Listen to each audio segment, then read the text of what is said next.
వనపర్తి జిల్లా పానగల్ మండలం జమాపూర్ గ్రామంలో ఇవాళ జరిగినటువంటి 77వ గణతంత్ర దినోత్సవ వేడుకల్లో భాగంగా స్థానిక యూపీఎస్ పాఠశాలలో నిర్వహించినటువంటి కార్యక్రమంలో గ్రామ పంచాయతీలోని నూతనంగా ఎన్నిక కాబడిన ప్రజాప్రతినిధులు, అదేవిధంగా ఉపాధ్యాయులు, మాజీ సర్పంచులు మరియు మాజీ వార్డు మెంబర్లు, గ్రామ పెద్దలు, విద్యావంతులు, మేధావులు, విద్యార్థులు అందరూ హాజరయ్యారు.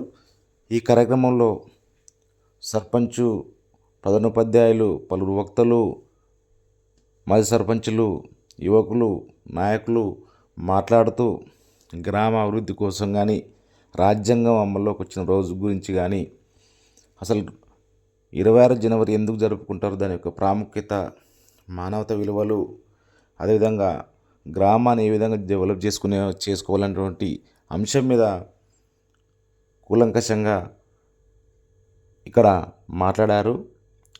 ఆ యొక్క స్పీచ్ను కానీ, అదేవిధంగా ఇక్కడ పాఠశాలలో నిర్వహించినటువంటి వివిధ సాంస్కృతిక కార్యక్రమాలు, అదేవిధంగా వాటిలో గెలుపొందిన వారికి నాకు చాలా సంతోషం.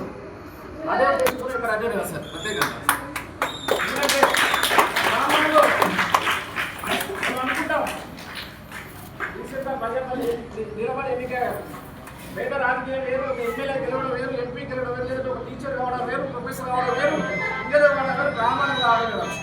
గ్రామంలో ఏముంది? గ్రామంలో చదువుకోని వాళ్ళ సంఖ్య ఎక్కువ ఉంటుంది. ఎందుకు ఎక్కువ ఉంది? నేను ఒకటే చెప్తున్నా, చాలా మంది గ్రామ పెద్దలకి, మీరు ఎడ్యుకేషన్ ప్రోత్సహించండి, విద్యను ప్రోత్సహించండి. అదేవిధంగా దేశంలో కొన్ని నిర్ణయాలు తీసుకున్నట్టు మీరు ప్రత్యక్షంగా సర్పంచ్ ఎన్నిక సందర్భంగా వాళ్ళు ఒక గుడి లాంటిది కట్టిస్తామన్నారు కాబట్టి దానికి సంతోషమే. అందులో నా ప్రత్యేకంగా నేను చేసే రిక్వెస్ట్ ఏంటంటే, గుళ్ళు ఉండాలి, మనుషులు ఉండాలి, కానీ మన పిల్లలు పడి చదువుకోవాలంటే ఒక వీలైతే సర్పంచ్ ఉన్నటువంటి అన్ని రకాల అన్ని ఆల్ పార్టీస్ ఇక్కడ ఉన్న వాళ్ళ పెద్దలందరూ కూడా ఆలోచించి 2 గదులు ఏమైనా స్కూల్ ఏమైనా కట్టించే ప్రయత్నం కూడా చేయండి అని చెప్తున్నాను. ఎందుకంటే స్కూళ్ళలో మన నెక్స్ట్ జనరేషన్ ఈ పిల్లలు ఏదైనా భారత పౌరులు అవుతారు, వాళ్ళు సర్పంచ్లు అవుతారు, ప్రొఫెసర్లు అవుతారు, కలెక్టర్లు అవుతారు. వాళ్ళు కావాలి, వాళ్ళ కూడా మనం పనిచేయాలి. గ్రామంలో అక్షరాస్యత శాతాన్ని పెంచండి. ఈనాటి కూడా మన వాళ్ళకి అసలు ఓటో కంటే ఏం తెలియదు, ఎవరైనా అనేది తెలియదు, రిజర్వేషన్ అంటే తెలియదు, అందుకే తెలియదు అంటారు. అందుకే మనది కాదంట. చదువుకున్న వాళ్ళు మీ పక్కన 2 ముగ్గురు చెప్పండి, లేదా వాళ్ళని బడికి పంపేయండి, చదువుకోమని చెప్పండి. చదువుకుంటే వాళ్ళు మేధావులు అవుతారు.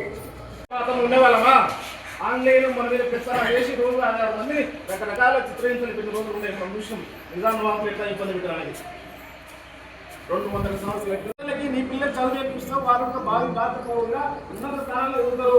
మనం ఎక్కడ పోతున్నాము అనేటువంటి విషయాన్ని గ్రామస్తులు, ప్రతి వార్డు మెంబర్లు, ప్రతి సర్పంచులు, టీచర్లు, పెద్దలు అందరూ గమనించి మీరు అందరూ కలిసి గ్రామ యొక్క అభివృద్ధికి పాటుపడాలని కోరుకుంటూ అవకాశం ఇచ్చినటువంటి పౌరపతి గారికి ధన్యవాదాలు.